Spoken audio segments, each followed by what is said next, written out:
উপরমহল থেকে আমি কোনো সাহায্য পাচ্ছি না। আমরা এখানে প্রত্যেকটা শহীদ ফ্যামিলি 9 দফা দাবি নিয়ে এখানে মানববন্ধন করেছি।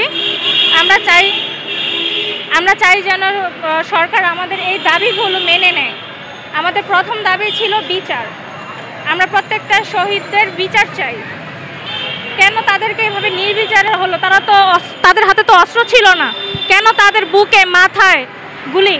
প্রত্যেকটা শহীদ যারা হয়েছে তাদেরকে দেখবেন আপনারা, বুকে মাথায় গুলি কেন করা হলো? তাদের কি অপরাধ ছিল? তা আমরা চাই যে এই সুষ্ঠু বিচার হোক।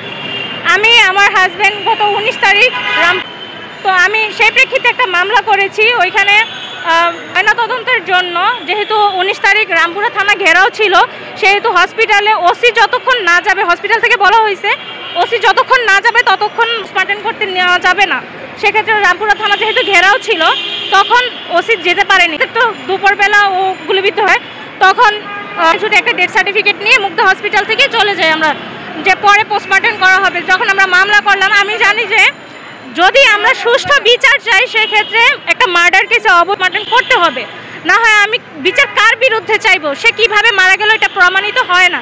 তো আমি আজকে 4 মাস হয়ে গেছে আমি কোর্ট থেকে পারমিশন নিয়ে ময়নাতদন্তের জন্য, কিন্তু এখন পর্যন্ত আমার হাজব্যান্ড তদন্ত করাতে পারিনি। উপরমহল থেকে আমি কোনো সাহায্য পাচ্ছি না। যারা তদন্ত কর্মকর্তা আছে তাদের উপরে হয়তো উপরমহলে চাপ আছে, যার কারণে ওরা এই প্রক্রিয়াটা আগাচ্ছে না। বিচারের প্রক্রিয়া নিয়ে আমি সন্তুষ্ট না, কারণ বিচারের প্রক্রিয়ার প্রথম দাবি হচ্ছে আমার পোস্টমর্টেম করতে হবে, না হয় কোন প্রেক্ষিতে।